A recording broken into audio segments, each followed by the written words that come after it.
Develop an accounting equation from the following transactions.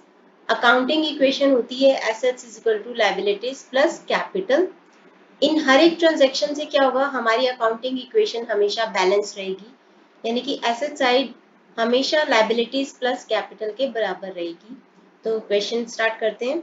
Mohan commences business with cash 50,000। Mohan ने 50,000 के cash से business शुरू किया।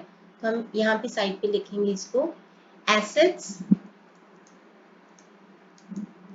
is equal to liabilities plus capital। सबसे पहले Mohan started business with cash 50,000। Cash से उसने बिजनेस स्टार्ट किया। कैश हमारी एक एसेट होती है, तो हम कैश लिखेंगे 50,000। जब भी कोई प्रोप्राइटर कैश, गुड्स या एसेट्स इन्वेस्ट करता है बिजनेस में, तो उसको बोला जाता है कैपिटल। तो 50,000 से कैपिटल बढ़ गई, तो ये हो जाएगा 50,000 कैपिटल 50,000 कैश। तो हमारी अकाउंटिंग इक्वेशन बैलेंस हो जाएगी। सेकंड है परचेज गुड्स फॉर कैश 30,000। 30,000 के उसने गुड्स खरीदे हैं, अब कैश बेसिस पर खरीदे हैं, साफ लिखा है। तो 30,000 हमारी पॉकेट से, बिजनेस में से कैश चला जाएगा और 30,000 के गुड्स आ जाएंगे।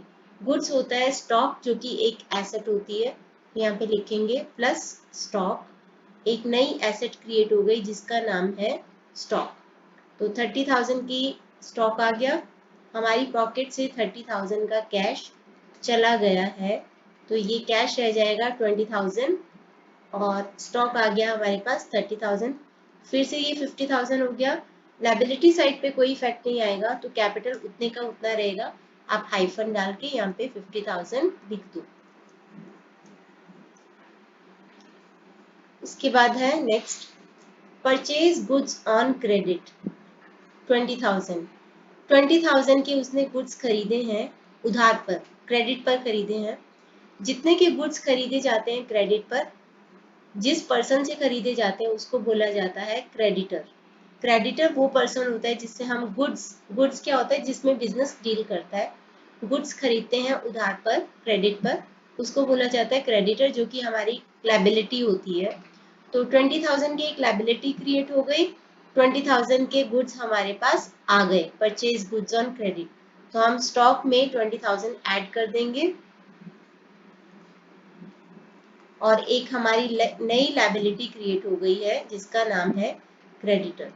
कैश के ऊपर कोई इफेक्ट नहीं आया, तो उसको हम ऐसे ही लिख देंगे। लायबिलिटी साइड पे बिल्कुल इसके सामने 20,000 के सामने बिल्कुल हम लिखेंगे 20,000। एक लायबिलिटी क्रिएट हो गई है जिसका नाम है क्रेडिटर। तो ये आ गए हमारे पास 20,000 के क्रेडिटर। कैपिटल के ऊपर कोई इफेक्ट नहीं आया, तो वो उतने की इतनी ही रहेगी 50,000। तो 70,000 इस साइड पे और कैश, एक मिनट, यहाँ पे 20,000 आएगा, 70,000 इस साइड पे। तो हमारी अकाउंटिंग इक्वेशन फिर से बैलेंस्ड हो गई है, दोनों साइड पे 70,000 है टोटल। नेक्स्ट है sold goods costing 10,000 for rupees 12,000। 10,000 के गुड्स थे, कॉस्ट थी उनकी 10,000, बेचा है उनको 12,000 पे। सबसे पहले हमारी पॉकेट से, हमारे बिजनेस से 10,000 के गुड्स चले जाएंगे। 12,000 का, अगर आपको पार्टी का नाम लिखा है कि किसी को गुड्स बेचे हैं, एक बार मैं आपको फिर से बताती हूँ, से लिखा है सोल्ड गुड्स टू ए, बस इतना लिखा है, तो इसका मतलब होता है कि हमने उधार पर बेचे हैं। अगर लिखा रहे सोल्ड गुड्स, तो इसका मतलब है कि हमने कैश पर बेचे हैं। अगर लिखा रहे sold goods for cash to A, तो दैट मीन्स तो साफ ही लिखा है कि कैश में बेचे हैं। तो अगर खाली पार्टी का नाम लिखा है तो क्रेडिट पर बेचे हैं। यहाँ पे हमें क्या लिखा है कि सोल्ड गुड्स, बस इतना लिखा है, पार्टी का नाम नहीं लिखा, तो दैट मीन्स कि हमने कैश पर बेचे हैं। 12,000 पे बेचे, तो 12,000 कैश हमारे पास आ गया होगा। 10,000 के गुड्स हमारे पास से चले जाएंगे क्योंकि हमने बेच दिया, और 2,000 के प्रॉफिट पे बेचा है जिसको कि हम कैपिटल में ऐड कर देंगे। तो सबसे पहले तो 12,000 कैश में ऐड कर दो, क्योंकि इतने का कैश आ गया हमारे पास। तो यहाँ पे हमारा कैश बढ़ के हो गया 32,000। हमारे पास से गुड्स चले गए, कितने के गुड्स? 10,000 के, और गुड्स रह गए हमारे पास 40,000 के। 10,000 के गुड्स 12,000 पे बेचे तो हमारे पास कैपिटल बढ़ जाएगा, क्योंकि प्रॉफिट की इनकम से, प्रॉफिट की अमाउंट से कैपिटल बढ़ जाता है। तो 2,000 यहाँ पे बढ़ गया और ये हो गया 52,000। लाइबिलिटीज पे कोई इफेक्ट नहीं, 20,000। अब देखो इधर का टोटल है 72,000, इधर का भी 72,000। फिर से हमारी अकाउंटिंग इक्वेशन बैलेंस हो गई। आगे है bought furniture for credit. Furniture खरीदा है क्रेडिट पर, फर्नीचर क्रेडिट पर खरीदा है, तो ये है कितने का? 2,000 का। 2,000 का फर्नीचर क्रेडिट पर खरीदा है। सबसे पहली चीज, फर्नीचर एक एसेट होता है, तो हम उसको लिखेंगे एसेट साइड पे 2,000 का फर्नीचर। एक नई एसेट आ गई हमारे पास जिसका नाम है फर्नीचर, तो यहाँ पे लिख देंगे फर्नीचर। 2,000 का एक नई एसेट क्रिएट हो गई जिसका नाम है फर्नीचर। इधर स्टॉक वैसे का वैसा लिख देंगे, और कैश में भी कोई इफेक्ट नहीं आया, क्योंकि जो हमने फर्नीचर खरीदा है वो उधार पर खरीदा है। अब हम जिस क्रेडिटर से, जिससे गुड्स खरीदते हैं, जिसमें हम बिजनेस में डील कर रहे हैं, उसको बोलते हैं क्रेडिटर। लेकिन जिससे हम एसेट खरीदते हैं उसको बोलेंगे क्रेडिटर फॉर फर्नीचर या फिर वेंडर फॉर फर्नीचर। एक लायबिलिटी क्रिएट हो गई क्योंकि हमने उधार पर फर्नीचर खरीदा है, तो एक लायबिलिटी क्रिएट हो गई जिसका नाम है वेंडर फॉर फर्नीचर। तो यहाँ पे बिल्कुल जहाँ पे 2,000 लिखे इसको बिल्कुल सामने कॉरेस्पॉन्डिंग हम 2,000 लिखेंगे कि 2,000 की हमारी एक नई लायबिलिटी क्रिएट हो गई है। यहाँ पे लायबिलिटी जो क्रेडिटर पहले से थी वो एज इट इज लिखेंगे, कैपिटल पे कोई इफेक्ट नहीं आया, तो 52,000।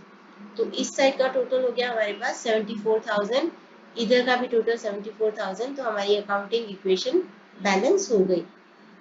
इसकी बिल्कुल सीध में लिखना, बिल्कुल मतलब सामने होना चाहिए ये। तो 74 74। उसके बाद है paid cash to a creditor. एक क्रेडिटर को कैश पे कर दिया। क्रेडिटर कौन सा होगा? जिससे हमने गुड्स खरीदे थे। हमने गुड्स खरीदे थे ये 20,000 के, 20,000 के गुड्स खरीदे थे, जिसमें से हमने उसको कितना पैसा दे दिया? Paid cash to creditor 15,000। 15,000 rupees हमने उसको दे दिए। तो एक तरफ से तो हमारा कैश कम हो जाएगा क्योंकि हमने उसको पैसे दे दिए, तो 15,000 हम कैश में से कम कर देंगे। कैश में से हम 15,000 कम कर देंगे और उधर हमारा लायबिलिटी क्रेडिटर भी कम हो जाएगा। तो 15,000 हमने उसको पे कर दिए। यहाँ पे आ जाएगा 17,000 कैश रह जाएगा, और क्रेडिटर में से भी 20,000 देने थे, अब 15,000 क्योंकि हम उसको पे कर रहे हैं, हमारा क्रेडिटर कम होके रह गया 5,000 का। इधर कोई इफेक्ट नहीं, 2,000 एज इट इज आएगा, कैपिटल पे कोई इफेक्ट नहीं, एज इट इज आएगा। इसी तरीके से इधर भी 40,000 प्लस 2,000, तो यहाँ पे आ जाएगा आपका 59,000, और इधर भी आएगा आपका 59,000। तो हमारी अकाउंटिंग इक्वेशन फिर से बैलेंस हो जाएगी। आपको इक्वल टू का साइन डालते जाना है। तो 59,000 59,000 दोनों साइड पे फिर से बैलेंस सेम हो जाएगा। सैलरी पेड 1,000, सैलरी पे की है 1,000 की। सबसे पहले तो जो सैलरी पे की है वो हमारा एक्सपेंस होता है, सैलरी हमारा एक्सपेंस है, तो जितने की सैलरी पे की उतने का तो हमारा कैश कम हो जाएगा। तो कैश कम हो गया, ये हो गया हमारा 16,000। बाकी एसेट को एज इट इज फिर से दिखा दो।